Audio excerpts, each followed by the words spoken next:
Bonsoir à tous, ravi de vous retrouver pour votre édition du week-end. Voici les titres de votre journal. La France, en proie aux flammes, les incendies dans le sud-ouest mais aussi dans le Var se propagent. Sur le terrain, un élan de solidarité se met en place, à l'image de celui lancé par le monégasque Daniel Helena. Il sera avec nous dans quelques instants. Chaque année, 300 000 décès par noyade sont enregistrés dans le monde, un fléau qui touche principalement les enfants et les jeunes. À l'occasion de la Journée mondiale de la prévention de la noyade, la Fondation Princesse Charlène a organisé un événement de sensibilisation et nous y étions. Pas de place à l'ennui cet été à Monaco, le Port Hercule est depuis hier un terrain de jeu à ciel ouvert. Dans ce journal également, une expo photo dans les gares pour sensibiliser au monde marin. Et puis votre chronique US vous emmènera ce soir à Boston. C'est un incendie d'une ampleur inédite qui touche la Gironde depuis mercredi. Les flammes ont ravagé plus de 32 700 hectares, obligeant à évacuer plus de 165 000 personnes. Des incendies touchent également les Landes, la Corse, mais aussi le Var, où selon un nouveau bilan, 3 250 hectares ont été détruits, plus de 1000 sapeurs-pompiers sont mobilisés sur place et un élan de solidarité s'organise depuis plusieurs jours pour soutenir les secours et les sinistrés, à l'image de celui lancé par le nonuple champion du monde des rallyes, le monégasque Daniel Helena. Il est avec nous ce soir. Bonsoir Daniel Helena. Bonsoir. Merci d'être avec nous ce soir. Vous êtes actuellement dans les Alpes de Haute-Provence, à la Brianne. Vous n'êtes pas touché par les incendies et pourtant, vous vous mobilisez pour aider les pompiers et les sinistrés du Var. Pourquoi ? Premièrement, parce que je suis très proche de la famille des pompiers, parce que il y a beaucoup de mes amis qui sont là-bas sur le front actuellement. Le reste de l'année, je suis parrain du TCSP 04 pour les pupilles de la nation. Donc voilà, c'est une grande famille et que j'apprécie énormément. Et puis maintenant, l'incendie n'est pas si loin que ça à vol d'oiseau, quoi. Ces amis, vous les avez eus au téléphone. Comment ils vivent cette lutte contre les flammes ? J'en ai eu plusieurs au téléphone et ils m'ont expliqué que c'était vraiment très difficile. Et là, ils étaient vraiment très, très fatigués. J'en ai un, il m'a dit, écoute, on a dû tout lâcher, tout abandonner. Sinon, c'était nous, on y passait, quoi. Ils se sont fait prendre par... Le feu est arrivé par derrière. Il y a des véhicules qui ont vraiment brûlé dans l'incendie. Des pompiers. Donc voilà, il y a énormément de dégâts sur cet incendie-là, que ça soit au niveau civil avec nombreuses familles qui ont tout perdu, des sinistrés. Il y a une dizaine de maisons qui ont brûlé totalement, une quarantaine d'autres qui sont touchées, plus les véhicules des pompiers qui souffrent en ce moment, quoi. Pour les soutenir, vous avez lancé depuis quelques jours une collecte de dons. Elle concerne de l'eau, des denrées alimentaires, des produits d'hygiène, c'est ça ? Exactement. En fait, ce qu'il faut savoir, c'est qu'il y a eu jusqu'à 1200 pompiers sur le front. Donc, imaginez le nombre de personnes qui sont là. Ils m'ont dit, dès qu'on arrive à trouver un paquet de cacahuètes, on se jette dessus, se réhydrater. En fait, ils sont vraiment au contact direct des flammes et en fait, ils n'ont pas le temps et c'est dur de les approvisionner parce qu'en fait, c'est autour d'une montagne et il y a des points un peu de partout, quoi. Donc maintenant, nous, ce qu'on a fait, c'est qu'on a laissé cet appel aux dons de solidarité, c'est pour essayer de récolter un maximum de bouteilles d'eau. On a fait un premier voyage avant-hier où on a ramené 3 palettes et demie d'eau jusqu'à la caserne de Brignoles, parce que je suis en contact direct avec le SDIS 83, le SDIS 04 et le colonel Besson du 04 pour savoir où est-ce qu'on doit amener pour pas gêner justement les secours aussi. Et on a dit on met tout à Brignoles et c'est à eux qui vont après dispatcher sur les différents points critiques, quoi. Voilà, parce que pour l'instant, tout est stocké dans votre entrepôt, puis charge à vous d'acheminer sur les sites qu'on vous désigne. Alors, nous, on a fait le premier voyage jeudi soir. Hier, ils sont venus chercher ici au magasin tout ce qu'on avait réussi encore à récolter. Et maintenant, on attend, on récolte, ils viennent et ils dispatchent. Ils viennent, ils dispatchent. Donc là, le combat n'est pas terminé parce que il y a aussi dans le 05, il y a un petit peu de partout. Donc voilà, on fait un maximum pour essayer de les aider à notre façon comme on peut, quoi. Et depuis votre appel, nombreux sont ceux qui ont répondu présent. Comment est accueillie cette solidarité ? Écoutez, ça c'est super bien accueilli. Il y a des commerçants des Carrefour La Brianne qui nous a acheté une palette, qui nous a mis un camion à disposition pour leur amener. Intermarché Oraison, pareil. Ensuite, il y a d'autres sociétés. On a eu une personne de Monaco qui nous a appelé pour savoir de l'Automobile Club, Christophe Gory, que je salue et que je remercie, qui a acheté lui aussi une palette d'eau. Il m'a dit, tu m'envoies un RIB, je me te débrouille avec toi, va m'acheter une palette d'eau, parce qu'il voulait me l'amener de Monaco. Il me dit, on me prête une camionnette pour t'amener une palette. J'ai dit, tu sais quoi, non. L'aller-retour à Monaco, c'est l'équivalent de 4 palettes. Donc, fais comme tu peux. Et c'est comme ça qu'on s'est organisé. On a des appels de la Belgique, du nord de la France, d'Alsace, de partout. Et c'est assez sympa. Ils font des drives. Moi, je vais dans les supermarchés, je vais récupérer les drives pour ensuite donner. Donc, cette chaîne est vraiment à taille, du moins, de tout le pays, de Monaco aussi. Et c'est top, quoi. Et de toute façon, il faut continuer. Parce qu'on a besoin d'eux toute l'année. Et là, aujourd'hui, ils sont dans un moment vraiment compliqué et on est là pour les aider. Oui, c'est un soutien primordial, on va dire. Exactement. C'est petit. On n'est rien par rapport à ce qu'ils sont en train de faire aujourd'hui. Et comme je dis, on a besoin d'eux toute l'année. Donc là, ils sont vraiment à bout de force. Eh ben, c'est pour ça qu'on demande des compotes, des céréales, on demande des lingettes, du sérum physiologique, parce que toutes les demandes qu'on a faites, c'est par rapport à leurs demandes à eux sur place, quoi. Donc pour se nettoyer les yeux, les narines, s'hydrater, se nettoyer, et voilà, c'est pas, on a décidé de quoi. On est en étroite collaboration avec eux et on fait tout pour les aider. Eh bien, merci beaucoup, Daniel et Elena, pour votre témoignage ce soir et bravo pour cet élan de générosité. Comment nos téléspectateurs peuvent vous contacter, peuvent vous aider ce soir ? Eh ben, écoutez, moi, je suis donc situé à La Brianne. Faites des drives ou à Carrefour Market La Brianne ou Intermarché Oraison. Vous nous le faites savoir sur les réseaux sociaux, vous nous écrivez, vous nous mettez le bon de commande, vous dites que c'est Elena Daniel qui vient récupérer et on s'organise comme ça. Je veux dire, on fait notre maximum, quoi. Il y a beaucoup de personnes qui m'ont dit, mais je te fais un virement, mais c'est pas comme ça qu'on va y arriver indirectement parce que je suis pas une banque et je sais que si je pourrais le faire, je le ferai. Mais je pense que la meilleure solution, elle est là. Et ensuite, c'est de trouver des amis qui viennent jusqu'ici et on fait tout ce qu'on peut. Le message est transmis. Merci beaucoup, Daniel. Merci beaucoup. Et à Monaco, les sapeurs-pompiers sont en alerte. Chaque semaine, des manœuvres de prévention contre les feux de forêt sont organisées pour entretenir les réflexes opérationnels des équipes. Immersion avec Frédéric Elion et Jean-Alexandre Dordet. Pour les sapeurs-pompiers, la règle des 3,30 est un indicateur fiable pour évaluer les risques d'incendie. Si la température de l'air est supérieure à 30 degrés, le taux d'humidité de l'air inférieur à 30% et la vitesse du vent supérieure à 30 km/h, le risque de départ de feu est élevé.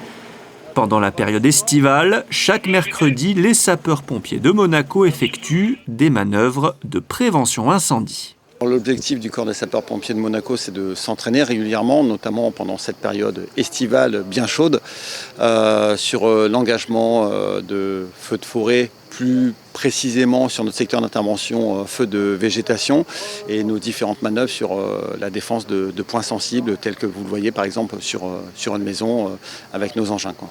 L'ensemble du personnel est mobilisé sur ces manœuvres avec une alternance entre les centres de secours de Fontvieille et de la Condamine. Les exercices ont lieu sur 3 sites différents, mais l'objectif est toujours le même, se remémorer les règles d'engagement et de sécurité, rappeler les modalités d'exécution des différentes manœuvres et travailler sur la communication. Le dispositif des sapeurs-pompiers de Monaco est constitué justement pour intervenir dans des zones périurbaines avec des accès difficiles tels qu'ici. Vous voyez ce véhicule, c'est un véhicule donc, de protection de points sensibles. Vous voyez, de par son gabarit, ça lui permet d'accéder donc ce type d'habitation et d'aller au plus près donc, du sinistre. Et ensuite, avec le deuxième engin que vous avez pu voir qui reste à l'extérieur pour assurer la pérennité de l'eau et évite également de bloquer les accès, donc judicieusement positionnés, permettent d'alimenter donc ce véhicule et également d'autres moyens hydrauliques. Les sapeurs-pompiers peuvent également déployer la queue de paon, un écran hydraulique qui permet d'assurer leur protection ou celle des habitations. Les véhicules sont aussi équipés d'un dispositif d'autoprotection. En cas de difficulté, les sapeurs-pompiers peuvent rentrer à l'intérieur de leur camion pour inhaler de l'air respirable le temps que les fumées toxiques passent. Ce 25 juillet coïncide avec la Journée mondiale de la prévention de la noyade. La princesse Charlène, activement impliquée dans cette cause, s'est exprimée aujourd'hui en appelant à faire de la sécurité aquatique une priorité pour tous. Aujourd'hui, à l'occasion de cette journée, la Fondation Princesse Charlène de Monaco et ses partenaires ont organisé au Stade Nautique Régnier 3 un événement gratuit, ouvert à tous, afin de sensibiliser la population au danger de la noyade. Le reportage de Frédéric Elion sur des images d'Alex Avial.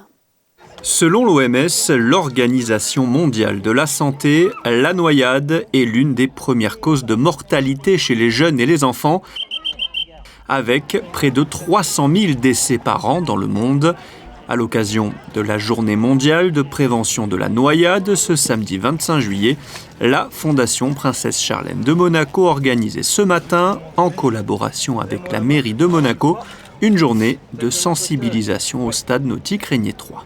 La Fondation Princesse Charlène de Monaco a mobilisé différentes entités monégasques auprès de cette journée pour sensibiliser les résidents et les touristes sur malheureusement la noyade. Donc aujourd'hui, on est là pour essayer d'indiquer aux gens, de sensibiliser les gens sur ce danger et leur donner quelques consignes pour éviter cet accident. Moi, mon rôle en tant qu'ambassadeur de la Fondation et puis aussi en tant qu'être humain, c'est d'essayer de retransmettre au plus grand nombre en fait, quels sont les gestes, les premiers gestes en fait, pour essayer de sauver quelqu'un. Parce que c'est vrai que tant qu'on n'est pas touché par la noyade, on se dit que ça ne nous arrive jamais. Et en fait, le jour où ça nous arrive, on ne l'a jamais vu venir. Et le jour où ça arrive à quelqu'un à côté de nous, on ne l'a jamais vu venir non plus. Il y a toujours des gens partout à côté de nous. Et si ces gens-là ont la connaissance des gestes à appliquer, ça permettra de sauver beaucoup plus de vies. Et moi, mon but, c'est d'essayer de retransmettre ça aux gens qui me suivent, qui sont aussi jeunes, moins jeunes, hommes, femmes. Un village prévention a été installé avec différents stands, les gestes de premier secours avec la Croix-Rouge notamment. Les pompiers et la police maritime étaient aussi présents, l'occasion de présenter le Lucas, un appareil de massage cardiaque automatisé utilisé notamment sur la vedette Princesse Gabriella. Le gros avantage, c'est qu'il masse automatiquement. Donc en fait, on peut réanimer une personne en étant seul. Au lieu d'être à deux, habituellement, on a une personne qui effectue le massage et une personne qui s'occupe du bas-vu, donc qui envoie l'oxygène au niveau du visage. La mer, si elle est formée, si on est en situation dégradée, il y a des vagues, forcément ça bouge, on ne pourra pas être comme sur terre stable. Et grâce au Lucas, avec son plan dur et la victime qui est insérée à l'intérieur, la victime du coup ne bouge pas et le massage est complètement efficace. Une démonstration de sauvetage a également été effectuée. La meilleure façon de prévenir la noyade reste l'apprentissage de la natation. En 2025, 813 leçons ont été données ici, au Stade Nautique Régnier 3. Et restons sur le port Hercule qui est depuis hier un véritable terrain de jeu à ciel ouvert. Des animations sont venues compléter celles déjà proposées du côté du Larvoto. Des stands pour petits et grands que vous font découvrir Sarah Inkari et Alexandra Paolini. Football, pêche au canard, trampoline, il y en a pour tous les âges et pour tous les goûts. Aujourd'hui, c'est la première fois qu'Hélénie et Gaëtan s'adonnent au karting. Les frères et sœurs originaires de Périgueux ne sont pas déçus. Ouais, c'était trop bien. Hyper drôle. Ouais. Bon, elle sait pas faire de drift, mais c'est comme ça. Elle faisait que des tournées en rondelle, mais... Non, j'ai fait plein de trucs. Non, si. T'as tourné en rondelle, c'est tout ce que t'as fait. Au début, c'est un peu difficile, mais après, on s'adapte vite. En vrai, ça va. Est-ce que ça vous donne envie de devenir pilote comme Charles Leclerc? Ouais. Moi, ouais. J'adore. C'est trop bien. Maman, on peut refaire? Merci. C'est top parce qu'avec les enfants, marcher des fois ça devient un peu compliqué, donc là ça nous fait une halle, puis c'est typique de la région, donc forcément ça leur fait découvrir autre chose. Ouais. Juste à côté, l'animation phare, la Ninja Box, directement inspirée de la célèbre émission. Et ce n'est pas un hasard si le parcours d'obstacles ressemble comme 2 gouttes d'eau à celui du jeu télévisé, puisque son fondateur a pu l'observer de très près. C'est juste après Ninja Warrior, en fait, j'ai vu que ça plaisait beaucoup aux enfants et du coup je me suis mis à créer des parcours, au début des petits parcours, et en fait ça a tout de suite marché, donc j'ai agrandi. Non, ça fait 3 ans qu'on vient, été, hiver, et c'est vraiment un parcours qui plaît et que j'essaie de renouveler à chaque fois, de créer des nouveaux obstacles pour Monaco.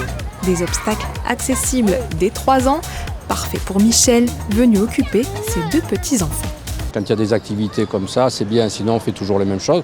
Et en plus, ils sont un peu réfractaires à la plage, parce qu'ils sont petits, ils ne nagent pas encore, donc il faut trouver autre chose.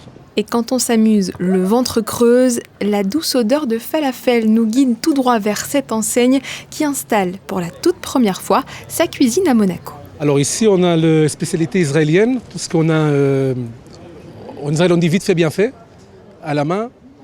Falafel, le sabich, le shakshuka, les poulets, tout est fait maison. Et tout est excellent à venir tester tous les jours, sauf le samedi. Et comme les animations estivales, les stands gourmands sont à retrouver jusqu'au 9 août sur le port Hercule. De quoi en profiter encore 2 bonnes semaines. En Formule 1, pour le dernier rendez-vous avant la trêve estivale, Charles Leclerc a signé le 3e temps des essais qualificatifs aujourd'hui en Hongrie. Des essais qui ont été particulièrement serrés puisque devant, Lando Norris et Lewis Hamilton se sont battus pour la pole. C'est finalement le pilote McLaren qui décroche le meilleur temps. Rendez-vous demain à 15h pour le verdict final. La Méditerranée entre en gare pour sensibiliser ses voyageurs à la protection des mers et des océans. La SNCF s'est associée à l'Institut océanographique pour présenter une exposition en gare de Nice, de Marseille-Saint-Charles, de Cannes et de Paris-Gare de Lyon. Elle dévoile des photos sous-marines de Greg Lecoeur qui a voulu à la fois mettre en valeur la splendeur et la vulnérabilité de la mer Méditerranée. Le reportage d'Alban Gingembre et Camille Caloni. Greg Lecoeur plonge en mer Méditerranée depuis plus de 20 ans. Aujourd'hui, à travers ses clichés, il nous immerge dans la beauté du monde marin. L'objectif de cette exposition, c'est vraiment de faire découvrir cette Méditerranée. C'est une mer qui est au final très peu connue. On a tendance à y penser de manière assez négative, comme quoi c'est une mer plutôt polluée, une mer sans vie, alors que nous, plongeurs, on peut vraiment témoigner que c'est une mer qui est très vivante. Toute la biodiversité qu'on va trouver à l'autre bout du monde, on l'a chez nous en Méditerranée, c'est un des plus grands hotspots de biodiversité. Et forcément, on est très nombreux à vivre autour du bassin méditerranéen, donc il y a d'énormes pressions sur la Méditerranée. Donc l'idée, c'était de montrer toutes ces pressions, mais aussi que la Méditerranée était bien vivante et qu'il y avait encore beaucoup de choses à protéger. Visible dans les gares de Nice, Marseille, Saint-Charles, Cannes et Paris-Gare de Lyon, pour toucher un public plus large, les photographies sont aussi installées à l'Institut océanographique.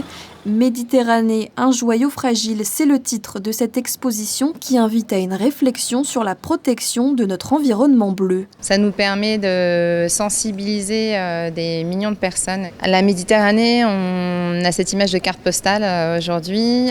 Lorsque les gens vont voyager, vont aller vers le sud de la France pour les vacances, on va essayer de leur montrer la beauté de la Méditerranée, mais aussi sa fragilité, en quoi aujourd'hui c'est un hotspot de la biodiversité et comment on peut la préserver et la protéger. Une action de sensibilisation qui entre dans l'objectif international visant à protéger 30% des terres et des océans d'ici 2030. Les photos seront exposées en gare jusqu'à la fin du mois d'août et à l'Institut océanographique jusqu'aux vacances de la Toussaint. Elles s'appellent Charlotte et Valentine Ciné. Ces 2 sœurs ont décidé de lancer leur propre marque de bijoux, Chapter 2, des colliers, des bracelets inspirés de la Principauté et de la Méditerranée et qui ont été pensés comme un véritable carnet sur lequel on accumulerait nos souvenirs. Les détails d'Alexandra Pani et Alexandra Paolini. À 26 et 25 ans, Charlotte et Valentine lancent leur propre marque de bijoux Chapter 2. Dans ce nouveau chapitre, ces jeunes monégasques y ont mis tout leur cœur. Elles proposent des créations qui leur ressemblent et surtout de qualité. Il y a 3 ans, on a commencé à faire des petits bijoux faits main à la maison toutes les deux parce qu'on adorait ça. On voulait vraiment créer quelque chose qui nous appartenait et nous ressemblait. Et en fait, quand on a vu que ça plaisait aussi à d'autres personnes, on s'est dit mais pourquoi pas créer notre marque et faire quelque chose de beaucoup plus sérieux, beaucoup plus poussé. Nous fabriquons à Florence, en Italie, donc il y a plusieurs raisons pour ça. Déjà, c'est le pays où, en termes de production de qualité, C'est un des meilleurs pays en Europe. Pour nous, c'était très important de rester en Europe pour tout ce qui concerne de la qualité, du prix, aussi la proximité du pays. Et aussi un petit côté sentimental parce qu'on a quand même des origines italiennes. Notre grand-mère était italienne et c'est un peu comme ça aussi qu'on a eu le goût pour le bijou quand elle nous a légué ces petits bijoux et qu'ils nous suivent partout. Donc c'était très important pour nous d'être présents en Italie, proche de la maison. Ces créations uniques ont été pensées avec la designeuse italienne Paola Garofalo. Pour chacune des pièces, un moule original est créé. Elles sont ensuite émaillées à la main. Les sœurs complices ont souhaité allier savoir-faire traditionnel et modèle tendance. On les porte en accumulation ou en pièces uniques, en collier ou en bracelet, sur cordon ou sur chaîne. Les combinaisons sont infinies. C'est vrai qu'on a déjà sorti une première collection de charms, donc qui sont déjà sur les réseaux et sur Internet. Et pendant l'été, on va sortir 2 autres petits charms qui sont vraiment très révélateurs et qui pour nous représentent vraiment l'été. Donc on va vous les faire découvrir aussi en avant-première. Donc on a le petit œil qui est très mignon, très solaire, qui fait un petit peu aussi inspiration grecque, qu'on adore la Grèce et c'est un merveilleux pays à visiter. Et aussi le petit citron qui rappelle aussi tout ce qui est Dolce Vita, les inspirations avec la ville de Menton qui est tout proche de chez nous. Et aussi sa couleur qui est absolument magnifique et qui est aussi la couleur Chapter 2. Donc on est parti sur des couleurs assez solaires, donc avec ce jaune et comme vous voyez on a des bijoux très colorés qui pareil nous rappellent les couleurs du sud et cette joie de porter des bijoux colorés et toujours de bonne humeur. Joie de vivre et positivité pour cette collection que vous pouvez retrouver en ligne sur le site chapter2.fr et prochainement en principauté sur plusieurs points de vente pop-up. Si vous avez été séduit par ces bijoux incontournables de l'été, restez connectés sur leurs réseaux sociaux pour découvrir les nouvelles pièces.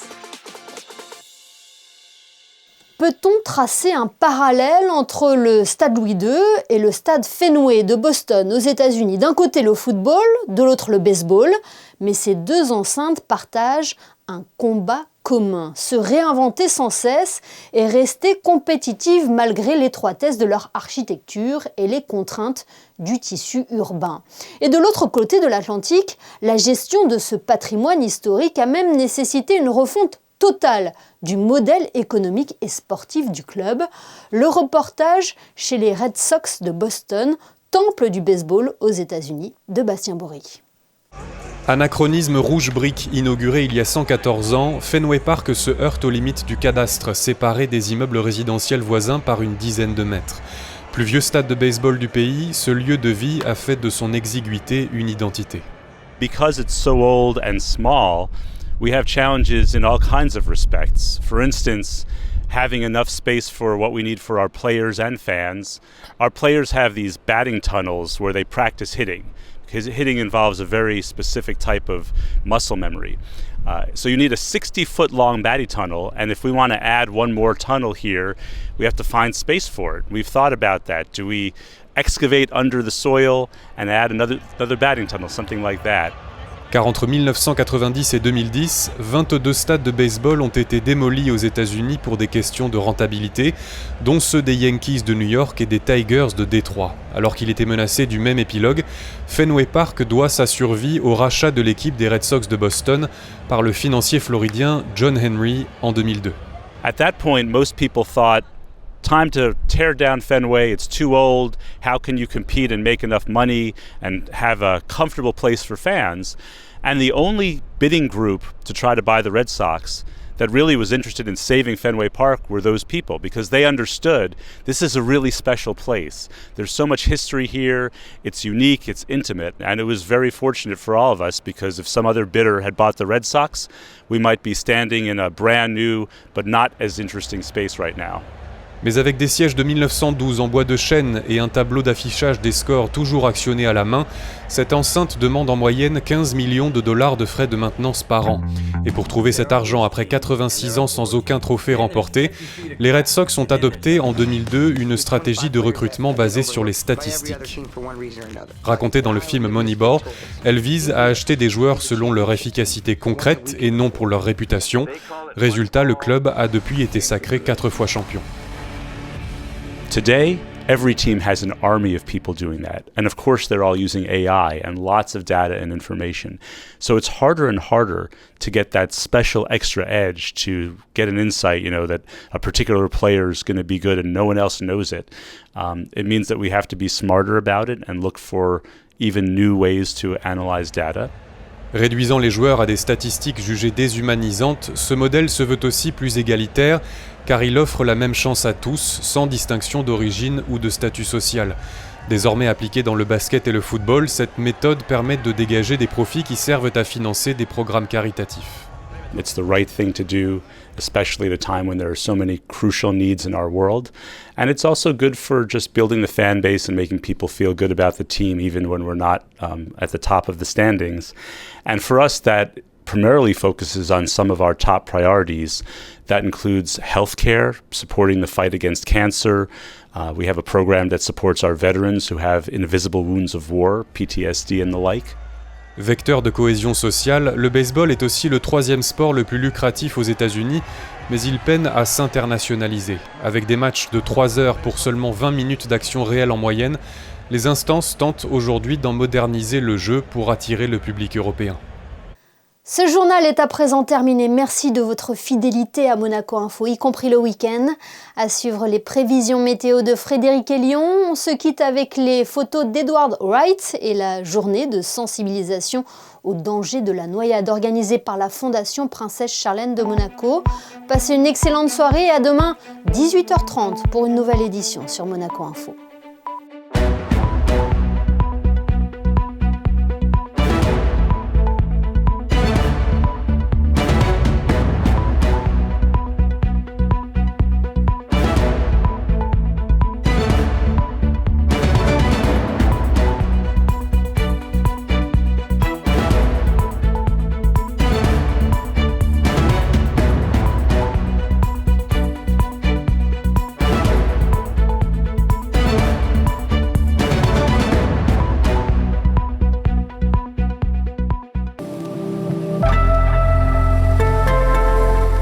Bonsoir à toutes et à tous. Après la pluie dans la nuit, le soleil est de retour dimanche matin et brillera toute la journée malgré quelques épisodes nuageux. Un coup d'œil sur les températures, il fera 23 degrés le matin et 29 l'après-midi. Dimanche 26 juillet, vous pourrez souhaiter une bonne fête à toutes les Anne et aux Joachim. Ce sera aussi l'anniversaire de Sandra Bullock et Jason Statham pour les fans de cinéma. Bonne soirée et bon week-end avec nous sur Monaco Info.